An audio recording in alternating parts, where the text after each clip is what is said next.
오늘은 예수님의 기적이라는 말씀의 제목을 가지고 함께 은혜를 나누고자 합니다. 사순절 5번째 시간이고요. 우리 사순절을 통해서 예수님에 대해서 또 예수님의 가르침과 여러 사역들을 살펴보고 있습니다. 오늘은 예수님의 기적들을 좀 살펴보면서 함께 은혜를 나누고 싶습니다. 우리가 인류가 역사를 발전하면서 우리는 수많은 문제들을 해결하면서 진행했습니다. 과거에는 있을 수도 없고 상상하지도 못한 일들이 현대시대에는 일어나기도 합니다. 쉬운 예로 예전에는 통신이 발달하지 않았을 때는 저쪽 끝에서 이쪽 끝까지 연락하는 것이 불가능했습니다. 우리나라는 원래 크지 않았죠. 대한민국은 작은 나라인데 예전에도 서울에서 부산까지 연락하기 위해서는 방법이 많지 않았습니다. 큰 땅덩어리가 아님에도 불구하고 수단이 많지 않았기 때문에 옛날에는 말을 통해서 아니면 봉화 이런 걸 통해서 소식을 전달하기도 하고 그랬습니다. 그래서 그런 시대는 그래서 요즘같이 먼 거리에 사는 사람끼리 인터넷망이나 이런 걸 통해서 서로 인사하고 교류한다는 것은 상상도 못했을 것입니다.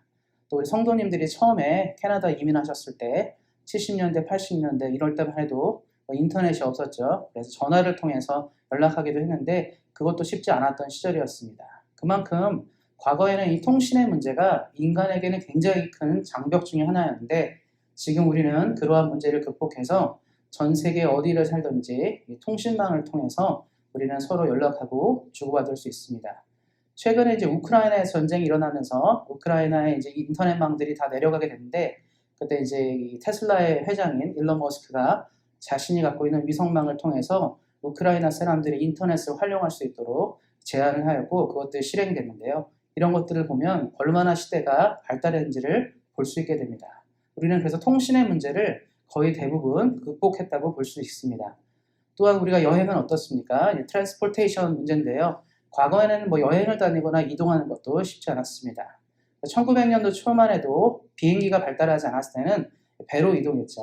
그래서 한국 사람들이 한국에서 하와이, 미국으로 이주할 때는 배를 타고 몇 개월씩 이동했습니다. 과거에는 그래서 멀리 다니는 것이 불가능했죠. 우리가 어디 이주할 때 큰 결정을 했어야 했습니다. 그래서 지금같이 이제 비행기가 발달하고 이런 것들이 발달하면서 전 세계 어느 나라든지 이틀이면 갈 수 있는 시대가 되었습니다. 그리고 점점 시대는 더 발달해서 더 많은 변화들을 가져오게 될 것입니다. 최근에도 우리가 뉴스를 봤을 텐데요. 우리 심심치 않게 뉴스를 접하는 것은 우주여행도 가능하다고 얘기하고 있죠. 재벌들은 그래서 벌써부터 막대한 돈을 투자해서 우주를 갔다 오는 여행도 개발하고 있습니다. 점점 이 이동수단의 발달도 우리가 이제 극복하지 못할 문제는 아닙니다. 그래서 인류가 발전하면서 수많은 변화들을 가져왔습니다. 또 한 가지는 뭐냐면 언어의 문제죠. 예전에는 이제 언어가 각 민족과 나라들마다 다른 말을 구사했기 때문에 상당히 어려운 부분이 있었습니다. 그래서 예전에 이제 역관이라고 해서 말을 잘할 수 있는 사람들을 많이 배치했고 굉장히 중요한 일을 가졌는데 요즘 어떻습니까? 우리가 통역이 참 중요하고 말하는 거 중요한데 아마 조금만 더 지나면 상대방의 나라 언어들을 연구하지 않아도 우리가 갖고 있는 머신들 있죠. 스마트폰이나 컴퓨터를 통해서 충분히 모든 말을 이제는 우리가 교류할 수 있습니다. 실제로 몇 개의 어플들은 어떤 나라 말을 할 때 그걸 가지고 그냥 얘기할 수가 있는 시대가 되었습니다. 이제 언어의 장벽도 거의 다 무너지고 있습니다. 인류는 그렇게 수많은 문제들을 해결했는데 인류가 아마 영원히 해결하지 못할 문제들도 여전히 있습니다. 그래서 오늘 말씀을 통해서 이러한 것들을 좀 살펴봤으면 좋겠는데 첫 번째로 볼 수 있는 건 뭐냐면 이 질병의 문제입니다. 인간은 항상 이 질병과의 싸움을 했어요. 역사 이래로 계속적으로 수많은 싸움들을 했습니다. 그래서 패스트, 흑사병이 과거 중세에 이제 유럽을 뒤흔든 적이 있었는데요. 그때 유럽의 인구가 4분의 1이 사망했습니다. 이 병을 막을 길이 없어가지고 의약품도 없었고 어떻게 하지 못하니까 흑사병을 대처하지 못하고 당시 유럽이 큰 변화를 가져오게 됩니다. 그래서 역사적으로 볼 때 유럽에 패스트가 들어오게 되면서 유럽의 정치 체제라든가 경제 체제가 붕괴되기 시작해요. 새로운 유럽이 그때 시작됩니다. 그 병 하나를 막지 못해서 그런 일이 생긴 것이죠. 그리고 인류 역사에서 인류를 가장 많이 괴롭힌 질병 중에 하나는 우리가 다 아실 겁니다. 옛날에 호환마마 이러죠. 천연두예요. 천연두는 인간이 극복하지 못한 상태로 거의 수천 년을 지냈습니다. 그러다가 근대에 들어서 천연두가 극복되면서 지금은 천연두로 사망하는 사람이 거의 없습니다. 선진국이라든가 잘 사는 나라는 천연두로 고생하지 않아요. 천연두도 우리는 극복했습니다. 그래서 우리는 생각할 때 모든 질병들이 우리가 극복할 수 있다고 생각했는데 하나의 질병을 극복하면 새로운 것들이 등장하는 거죠. 에이즈가 그랬습니다. 에이즈가 등장하면서 많은 사람들이 공포에 시달렸는데 에이즈도 이제 점령이 될 것 같았는데 그 이후에 수많은 질병들이 여전히 도사리고 있습니다.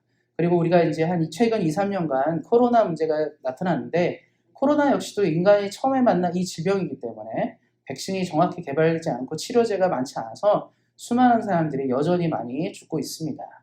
근데 우리가 코로나가 지났으니까 이걸 극복하면 질병은 없지 않겠는가 생각했지만 여전히 수많은 질병들이 우리 눈앞에 나타날 것입니다.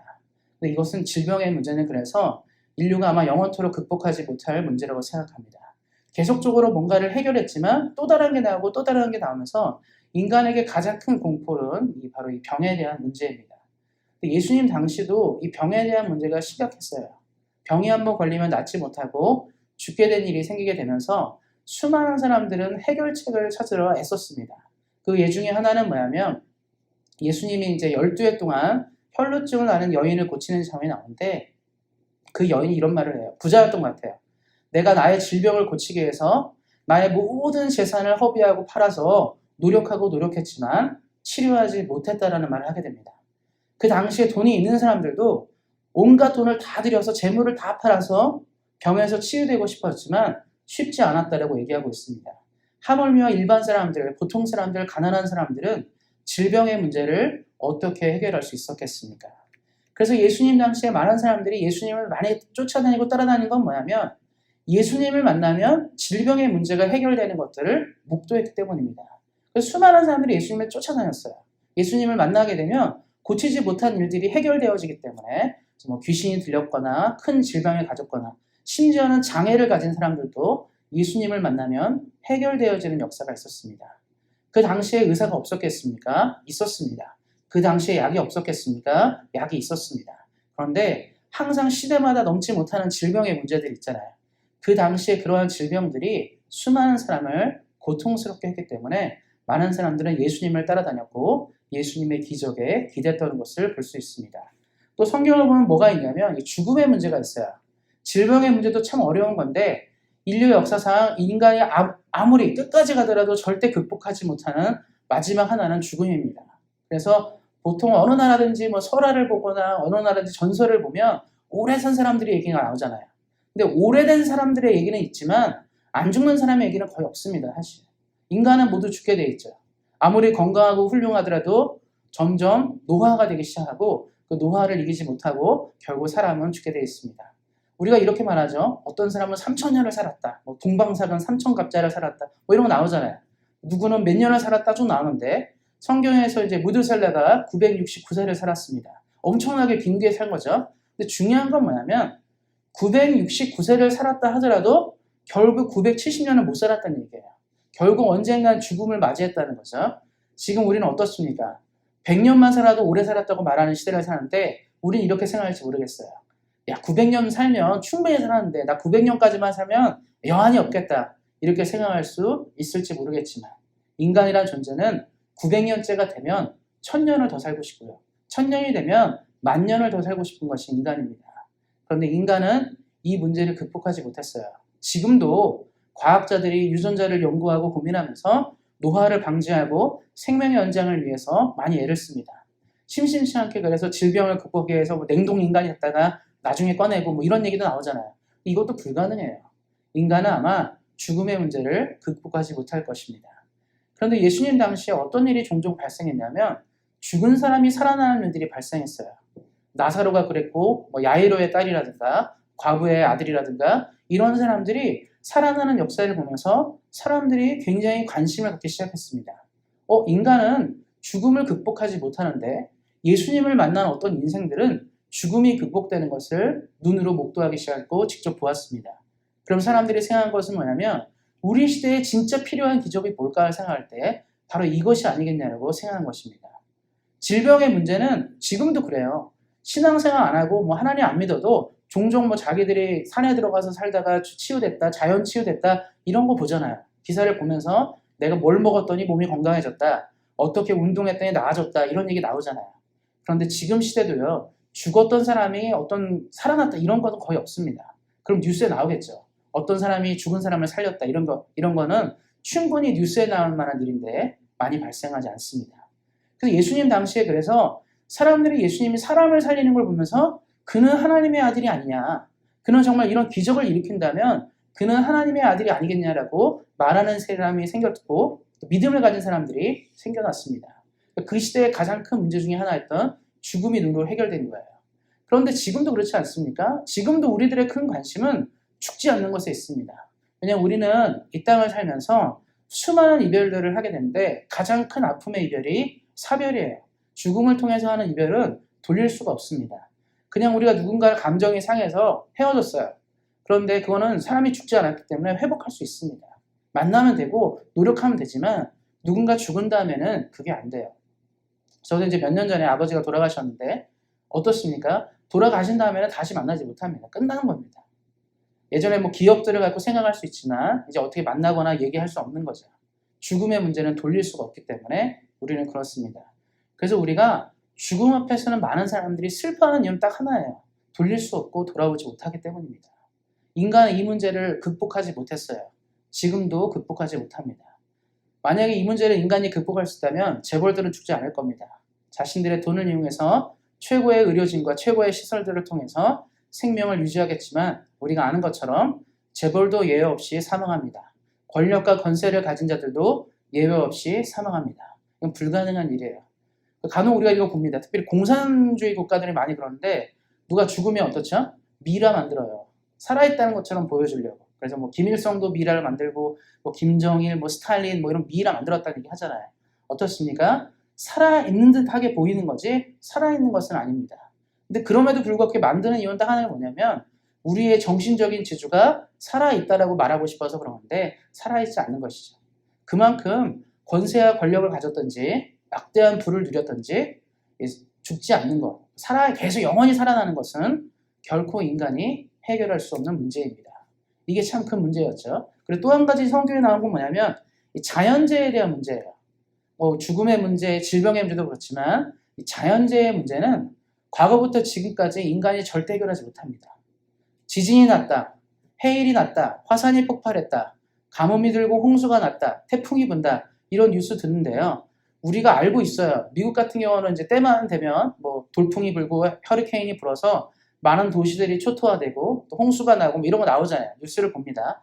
그리고 아시아의 많은 국가들이 뭐 방글라데시, 인도 이런 데서 홍수 피해 났다라는 것들 우리가 뉴스를 보고 있거든요. 또 일본이라든가 대만, 뭐 인도네시아 이런 데 지진 났다. 뉴스를 듣는데 우리는 알고 있거든요. 지진이 난다. 화산이 폭발한다. 어떤 이런 홍수가 난다. 태풍이 분다를 알고 있는데 연구를 많이 하지만 해결책이 뚜렷이 없어요. 과학기술을 통해서 노력하는데 우리는 분명히 알고 있어요. 이 시기쯤에 태풍이 온다. 이쯤에 지진이 온다. 이쯤에 화산이 폭발할지 모르겠다라고 알고 있지만 전혀 대비를 못하게 됩니다. 그래서 우리 보셨잖아요. 예전에 인도네시아 쓰나미라든가 동일본 대지진 이럴 때 얼마나 많이 죽었습니까? 이건 알고도 못 막는 겁니다. 그래서 인간은 이 자연재해 문제를 절대로 극복하지 못합니다. 인간이 계속 살면서 노력하고 애쓰고 아무리 애쓰지만 거의 불가능한 일들이에요. 근데 예수님 당시에 어떤 일이 있었냐면 예수님의 제자들이랑 갈릴리 바다 호수를 타고 갈 때 돌풍이거나 풍랑이 불었는데 이거는 인간이 어떻게 못하잖아요. 바람이 불고 풍랑이 불면 그냥 살아남기를 바라는 거지. 배가 뒤집히면 죽는 거고요. 이런 거밖에 할 수 없거든요. 그런데 예수님이 바다와 풍랑을 잔잔하게 하는 것들을 보면서 많은 사람들이 경악했어요. 사람이 어떻게 자연까지 움직일 수 있는가? 이것은 불가능한 것이 아닌가라고 얘기했던 것입니다. 그러니까 예수님 당시에 여러 기적들을 보면 인간이 할 수 있는 일들에 대해서 기적을 말하지 않고 인간이 못한 일들에 대한 기적들을 주로 복음서에 담아놓고 있습니다. 그러니까 우리가 복음서의 기적들을 좀 만나잖아요. 그런 기적들이 대부분 물론 예수님이 수많은 기적들을 하셨겠지만 대부분의 기적들은 제가 지금 설명드린 것처럼 인간이 해결할 수 없는 문제에 대한 기적들을 많이 다루고 있습니다. 그 이야기는 뭐냐면 당시 사람들이나 지금 사람들이나 또 앞으로도 마찬가지겠지만 인간이 영원히 극복할 수 없는 문제에 대해서 성경이 뭔가를 얘기하고 싶다는 겁니다. 그래서 우리가 성경을 읽을 때 이런 기적들을 만날 때 야 예수님 놀라운 일을 하셨구나 대단하셨구나 여기서 멈추시면 안 돼요. 이 기적의 의미는 무엇일까? 도대체 예수님 왜 이 시대에 이런 기적을 하셨고 이 기적이 지금 우리에게 주는 메시지는 무엇일까를 생각해 보아야 합니다. 그럼 어떤 기적이냐면 이 기적들을 말하는 핵심이 한 가지가 뭐냐면 인간이 도저히 극복할 수 없는 문제들을 다루고 있습니다. 그러면서 이제 설명하고 싶은 건 뭐냐면 그럼 이 일들이 왜 생겼느냐는 문제예요. 도대체 우리가 인생을 살면서 기적이 안 일어나는 일들이 생기면 되거든요. 큰 병에 안 걸리면 되고요. 뭐 자연재해가 없으면 되고 우리가 뭐 죽지 않으면 되잖아요. 이런 문제가 없으면 되는데 그럼 이런 문제는 왜 생겼냐를 먼저 물어보는 거예요. 보통 사람들은 지금 일어나는 문제가 해결될 거냐 말 거냐를 먼저 생각합니다. 그래서 보통 우리는 그래서 눈앞에 있는 문제 해결에 큰 관심과 초점을 가지고 있는데 성경의 관심은 그럼 이런 일들이 왜 생겼냐는 거예요. 원인이 뭐냐? 원인이 있으니까 발생한 건데 이 원인에 대한 것들을 얘기하고 싶었던 겁니다. 그래서 예수님이 수많은 기적을 하시면서 자주 언급한 표현들이 있어요. 너의 죄가 사해졌다. 죄에 대한 얘기를 자주 언급하게 됩니다. 인간이 고통을 갖게 되는 이유 중에 하나는 죄로부터 온 것이 너무나 많습니다. 너무 많은 게 아니라 인간의 모든 고통의 원인은 죄입니다. 하나님이 처음에 세상을 만드셨을 때 하나님이 처음에 세상을 디자인하고 만드셨을 때는 질병이 없었습니다. 질병의 문제가 없었어요. 죽음의 문제가 존재하지 않았고 자연재해라든가 이런 문제들이 존재하지 않았습니다. 그래서 처음에 인간들은 그런 걸 생각하지 못했습니다. 그래서 나중에 우리 성도님들이 우리 모두가 천국에 가겠지만 천국에 없는 직업들이 몇 개 있겠죠. 그 중에 하나는 의사가 없을 겁니다. 왜냐하면 질병의 문제라든가 이런 문제가 우리와 관계가 없기 때문에. 근데 성경에서 이것들을 얘기하고 강조하는 것 중에 하나는 뭐냐면 딱 하나예요. 이 모든 일이 발생한 것은 죄로 인해서. 에덴 동산에 살 때만 해도 아담과 하와는 이 문제를 고민하지 않았습니다. 내일 아프면 어떡하지? 내일 뭔가 문제가 생기면 어떡하지? 혹시나 죽는 거 아니야? 이런 고민을 절대 하지 않았어요. 갑자기 하늘이 어두워지고 폭우가 내리면 어떡할까? 태풍이 불면 어떡할까? 땅이 쩍쩍 갈라지면 어떡할까? 이런 고민을 하지 않았습니다. 그런데 인간이 죄를 짓게 되면서 인간의 삶에 문제가 생기기 시작했습니다. 질병이 들어왔고 죽음이 들어왔고 자연이 인간을 위협하는 일들이 생기게 되었습니다. 그래서 성경이 얘기하는 건 뭐냐면 예수님의 시대를 주목한 거예요. 예수님이 살았던 그 시간들 있죠. 성경에 보면 33년, 공생의 3년인데 그 시간만큼은 예수님이 하나님의 나라에 대한 그림을 보여준 거예요. 예수님과 함께 있으면 질병이 없습니다. 예수님과 함께 있으면 죽음의 문제가 극복이 돼요. 예수님과 함께 있으면 자연이 예수님 앞에 무릎을 꿇습니다. 그러면서 성경이 얘기하고 싶은 한 가지는 뭐냐면 만약에 누구든지 예수를 믿게 되면 천국을 만날 것이라는 걸 얘기하는 거예요. 우리 삶의 천국을 경험하고 싶고 하나님 나라를 경험하고 싶다는 건 딱 한 가지입니다. 내가 뭔가 예수님 때문에 내가 돈이 많아지고 뭔가 공부도 잘해지고 건강해지고 똑똑해지고 뭔가 이런 것들이 아니라 예수님을 만나는 그 자리에서 우리는 하나님의 나라를 맛보게 되는 것입니다. 우리가 그런 것들 있죠. 우리가 처음에 뭔가를 시작할 때 어떤 뭐 집을 계약한다라든가 자동차를 산다든가 뭐 학교를 들어가기 전에 우리가 하는 일들이 한 가지가 있습니다. 미리 가봐요. 그래서 대학교를 입학하기 전에는 오픈하우스들이 있습니다. 그래서 이 학교는 뭐를 가르치고 어떤 시스템이 있고 어떻게 움직인다를 그 시간에 가는 거예요. 그래서 오픈하우스에 참여하면 내가 다닐 학교가 어떻게 진행되는지를 눈으로 경험할 수 있습니다. 집도 그렇죠. 모델하우스를 봐요. 내가 콘도를 계약하거나 어디를 이사 갈 때 뭘 보죠? 이 모델하우스를 딱 보면서 우리 뭘 보냐면 내가 갈 집이 이렇게 지어지는구나. 우리 집안이 이렇게 만들어지는구나를 보는 것입니다. 차도 그렇죠. 차를 계약할 때 차를 운전해 볼 수 있습니다. 시승해 볼 수 있어요. 시승해 보면서 내가 타고 싶은 차가 이렇게 안정감이 있고 좋구나 이거를 경험할 수 있습니다. 우리는 그걸 맛배기를 보는 거죠. 그래서 그걸 계약하고 사는 거예요. 그럼 우리도 마찬가지로 우리가 천국 우리 입으로 노래를 참 많이 부르는데 천국을 맛봐야지 우리가 갈 수 있지 않겠습니까? 천국이 뭔지 우리가 듣는 게 중요한 게 아니고 내가 직접 천국에 갈 거면 한번 와보는 거잖아요. 아마 우리 성도님들 중에서 이 캐나다에 이주하기 전에 어떤 분들은 여기 미리 와본 적이 있을 거예요. 여행이든지 한번 쭉 둘러보면서 내가 이 나라 살만한가? 이 나라 괜찮은가를 한번 돌아본 분도 있을 겁니다. 그 이유는 딱 하나예요. 맛봐야지. 먼저 이 나라 시스템을 한번 맛보고 이 나라가 어떤지를 한번 돌아봐야지 내가 이주하고 싶은 거예요. 하다못해 여기를 못 오게 되면 한국에서라도 뭐 이민 박람회라든가 유학 박람회를 통해서 한번 체크를 해보는 겁니다. 적어도 내가 갈 나라에 대한 맛보기는 있어야 되잖아요. 그러면 우리는 이렇게 유한한 이 땅의 지구의 삶도 이렇게 맛보기가 필요한데 천국은 얼마나 필요하겠습니까? 천국이 어떤 곳인지 우리가 감이 안 오는데 그냥 난 천국에 가고 싶어 이렇게 말할 수 없잖아요. 그래서 어쩌면 우리 모두가 천국에 가는 그 순간을 두려워할지 모르겠습니다. 많은 사람들이 그러죠. 죽으면 하나님 나라 간다고 말하지만 실제로 우리에게 내일 죽으시면 너무 좋겠어요. 이런 말 안 하잖아요. 왜 그렇죠? 우리가 안 가봐서 그래요. 무섭잖아요. 죽는다는 게 무섭고 두려운데 갑자기 뭐 그런 말 하면 누가 좋겠습니까? 그런데 이제 성경에 보면 천국을 맛본 사람 있잖아요. 천국의 모델하우스, 천국을 맛본 사람들은 동일하게 하는 한마디가 있어요. 나는 지금 떠나도 여한이 없다. 이런 말이 굉장히 많이 나옵니다. 사도 바울이 그래요. 내가 지금 떠나도 여한이 없고 난 지금이라도 천국에 가고 싶은데 아직 할 일이 많아서 내가 지금 못 가고 있다. 이렇게 얘기합니다.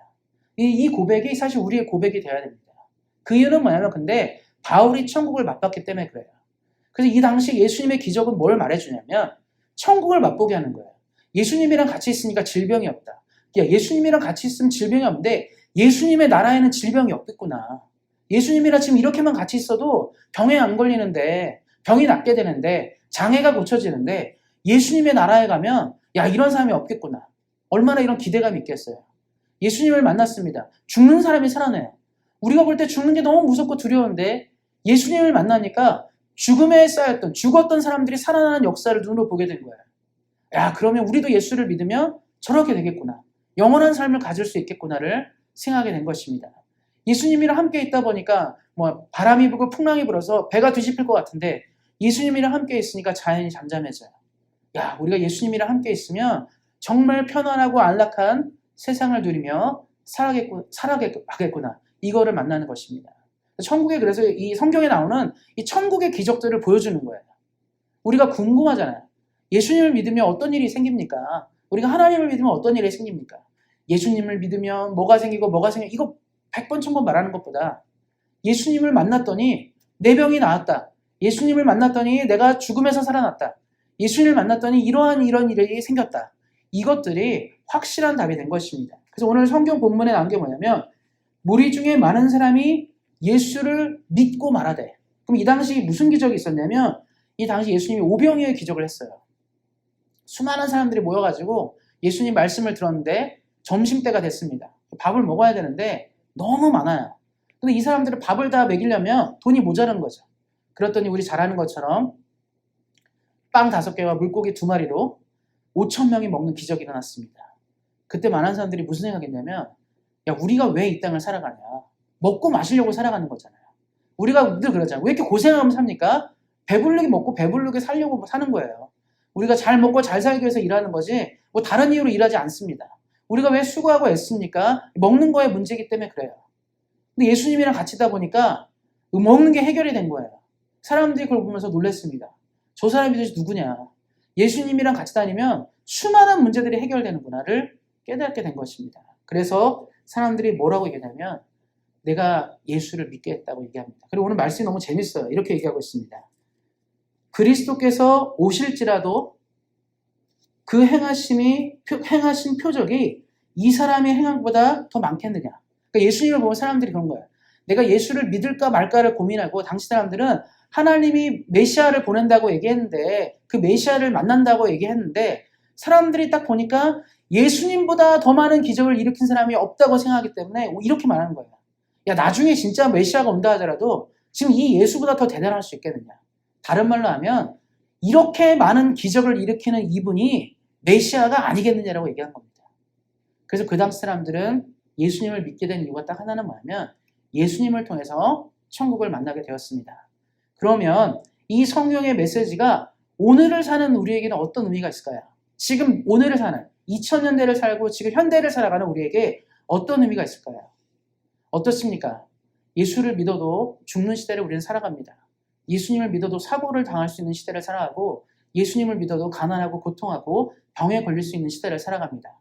그런데 우리가 이런 질문을 한번 던져봤으면 좋겠어요. 예수님이 이 당시에 수많은 사람들을 건졌을 때 가장 필요한 건 뭐냐면 예수님이 그들을 주목했다는 거예요. 그들의 고통과 필요를 주목했다는 사실입니다. 그래서 우리는 좀 간절함이 필요합니다. 성경에 나오는 이걸 보면서 그래 이건 2000년 전에 옛날에 있던 일이야 하고 넘어가는 게 아니라 정말 이 기적이 나의 삶이 기적이 돼야 한다는 간절한 믿음이 필요합니다. 하나님이 우리에게 원하는 건 뭐냐면 주고 싶어요. 우리가 성경을 통해서 만나는 하나님의 간결한 메시지 하나는 뭐냐면 하나님은 우리를 너무나 사랑한다는 사실입니다. 우리 사랑하는 성도님들에게 주고 싶어 해요. 필요한 것들을 공급해주고 싶어 하고 은혜를 나눠주고 싶어 합니다. 그런데 그 은혜를 나눠주고 싶어 하고 필요를 주기를 원하시는 하나님이 지금 우리들의 삶을 주목하고 계십니다. 당시에 많은 사람들이 예수님을 바라볼 때 외치는 한마디가 있어요. 다윗의 자손 예수님, 나를 불쌍히 여기십시오. 내 인생이 너무 초라하고 부족하고 병에 걸려서 고통하고 힘듭니다. 주님, 나를 불쌍히 여기십시오. 내 가족, 내 형제들이 죽어가고 있습니다. 주님, 불쌍히 여기십시오. 우리는 하나님의 은혜와 능력 없이는 살아갈 수 없는 존재이니 우리를 불쌍히 해달라고 하는 이런 고백과 외침이 필요합니다. 누가 그러더라고요. 현대 시대에 기적이 없는 이유는 뭐냐면 현대인들은 예수님이 많이 필요하지 않대요. 우리는 충분히 잘 먹고 잘 살고 있고요. 충분히 많은 걸 누리고 있습니다. 그래서 우리는 가끔 주일날 예배 드리러 올 때, 가끔 하나님 만날 때 그때만 필요한 거예요. 그러나 우리에게는 매일매일 예수가 필요합니다. 우리가 큰 병에 걸렸다 한번 생각해 보세요. 중병에 걸렸습니다. 의사들이 나를 못 낫게 해줘요. 내가 아무리 많은 의원을 찾아가고 약을 써도 낫지 못합니다. 아까 말한 12해 동안 혈루증 앓았던 여인 생각해 보세요. 내가 재산을 다 허비하고 수많은 의원과 약을 갖다 댔지만 내 몸이 고쳐지지 못했을 때 그때 이 사람이 소식을 듣게 됩니다. 나사렛 사람 예수는 병을 고치는 자라는 얘기를 들었어요. 그래서 이 여자의 소망은 뭐냐면 내가 한 번이라도 예수를 만났으면 좋겠다. 내가 한 번이라도 그 예수를 만나서 내 소망을 풀고 싶다 해서 그는 찾아왔을 겁니다. 예수님을 만나러 왔어요. 예수를 만나서 질병을 해결하고 싶어서 만나러 왔는데 하필은 그때 너무 많이 몰려든 거예요. 예수님을 만나러 너무 많은 사람이 몰려오니까 이 여자 생각에는 예수님이 나를 어떻게 따로 만날까 고민이 생겼습니다. 그러다 이 여자의 마음에 믿음이 한 가지가 생겼어요. 저렇게 위대한 하나님의 아들이면 내가 옷만 잡아도 예수님의 옷만 잡아도 내가 날 거라는 믿음을 가지고 어떻게 했습니까? 예수님의 옷깃을 잡았어요. 그리고 이 여자는 자기를 고통스럽게 10몇 년 동안 12년 동안 자신을 고통스럽게 했던 질병으로부터 해방되었습니다. 우리 사랑하는 성도님들이 예수님의 기적을 원하신다면 오늘 예수님을 붙잡으셔야 돼요. 예수님의 옷깃을 잡아도 이렇게 기적을 만나는데 내가 예수님 만나고 싶습니다. 예수님 내 인생을 건져주시고 나를 위해서 능력과 은혜를 베푸실 내가 주님을 만나기 원합니다 말하고 예수님을 구하는 인생에게 예수님은 2000년 전이나 오늘도 동일하게 역사하십니다.